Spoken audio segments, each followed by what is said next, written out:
Mixed dentition, the inter-transitional and second transitional period. Hi, welcome back to the second part of our video on the mixed dentition period. Do you recall the three young sisters we met in our previous video, where Jo, who was in the first transitional phase, went through the eruption of first permanent molars and the replacement of incisors from primary to permanent? Now, to continue our series on mixed dentition, in this video we will have a look at the stages that Amy and Beth are in, that is, the inter-transitional and the second transitional stage. But before we continue, let's attempt this quiz. Pop quiz.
I am sure you got it right and could track back to the first phase.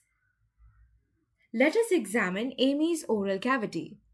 Her incisors are erupting and the changes are fewer when compared to the previous stage. This relatively static stage is called the inter-transitional stage of mixed dentition, a period lasting for about 1.5 years. There are four characteristic features during this phase. First is the asymmetry in the emergence of teeth, with the clinical crowns at different heights and levels. Second is the correction of the lingually placed incisors and slight rotations. Let's discuss this further. The tooth buds of permanent incisors are usually placed lingual to the primary teeth, causing a lingual eruption. During the intertransitional phase, the mandibular lateral incisors are pushed to their place by the pressure exerted by the tongue. A few small rotations also get corrected during this period by the forces exerted by the tongue and the lip if the spatial conditions of the arch permit. The third characteristic feature is the wearing out of the primary teeth at their cusp tips, resulting in a plain occlusal morphology. The fourth feature is that the antero-posterior relationship is not fixed and can undergo further transition. Finally, it is Beth's turn to be examined.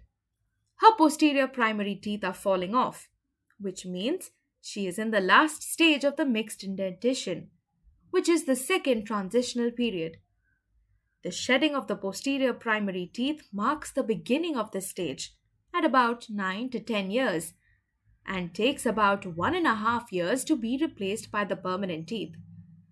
This phase is characterized by the replacement of primary molars and canines by premolars and the eruption of maxillary lateral incisors and canines at about 9 to 11 years. The second transitional period is critical for the alignment of the erupting permanent teeth. During this phase, permanent premolars and canines utilize the leeway space of nans while they succeed the primary canines and molars. The second primary molar is larger in dimension when compared to the second premolar.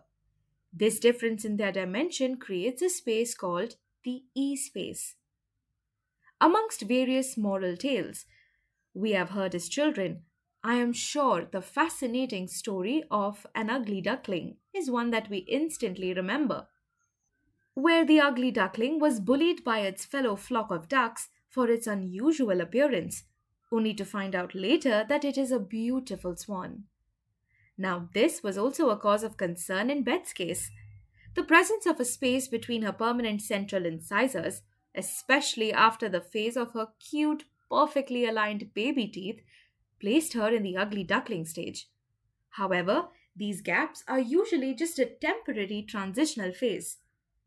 This significant event in the second transition period is called the broadbent phenomenon, occurring between ages 8 and 11. It was first described by Broadbent in the year 1930. Let us discuss the broadbent phenomenon in detail. As the permanent maxillary canines erupt, the crown of the canine exerts pressure on the roots of the maxillary lateral incisor and displaces them mesially. This force is further transmitted to the roots of the central incisors, displacing them in the same direction as well. This causes a diastema between the maxillary central incisors. The tipping of the roots mesially leads to the crowns of these incisors tipping in the opposite direction, or distally. This causes a midline spacing. This condition corrects itself when the erupted canines apply pressure on the crowns of incisors, correcting the tipping and pushing them close together, thereby causing them to shift back to their original positions. No orthodontic treatment should be attempted at this stage, as there is a danger of deflecting the canine from its normal path of eruption. This is one of the prominent self correcting anomalies of the mixed dentition stage. Wow! These three sisters have indeed given us a comprehensive view of the mixed dentition stage. There are other self correcting anomalies of the mixed dentition period. These are the crowding in the mandibular incisors, anterior deep bite, and end on molar relationship. Let's learn with a quiz. The crowding of the mandibular molars in the mixed dentition stage is corrected by A. Increase in intercanine width, B. Pressure from the tongue, C. Both A and B. The right answer is C. The anterior deep bite in the mixed dentition stage is corrected by A. Eruption of permanent molars causing premature contact between the pads of the tissues to act as natural bite openers. B. Muscular pressure. C. Eruption of canines. The right answer is A. How can an end-on molar relation in non-space dentition turn into a class 1 molar relation? A. By early mesial shift. B. Late mesial shift. C. Incisal liability. The right answer is B. The midline diastema in the ugly duckling stage is corrected by A.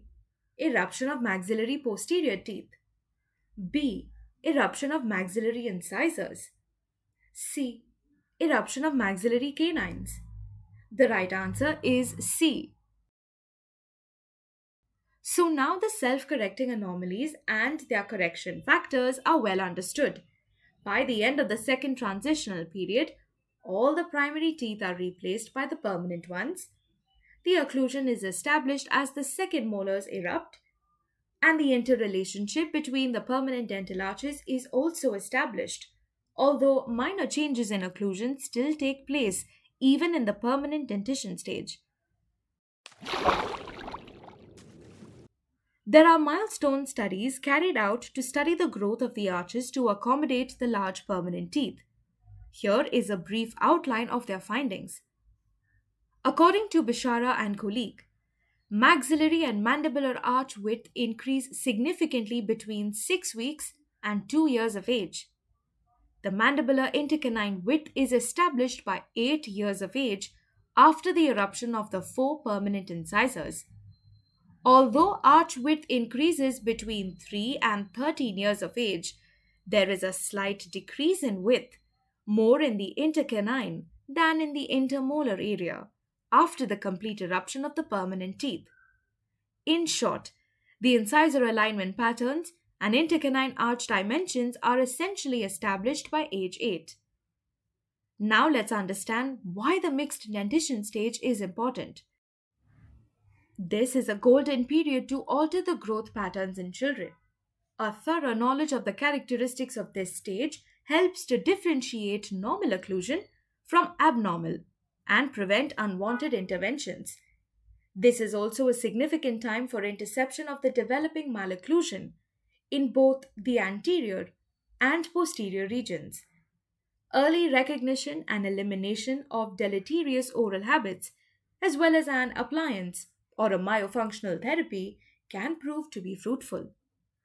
The transition of dentition from the ugly duckling stage to the mature dentition stage is called the prepubertal stage, which correlates with the maturation of a child as a whole. Pop quiz.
Now we know that the mixed dentition stage is not only about tying strings to loose teeth and tooth fairy tales, but so much more. With this, we end our series on mixed dentition. We hope you had fun learning with us.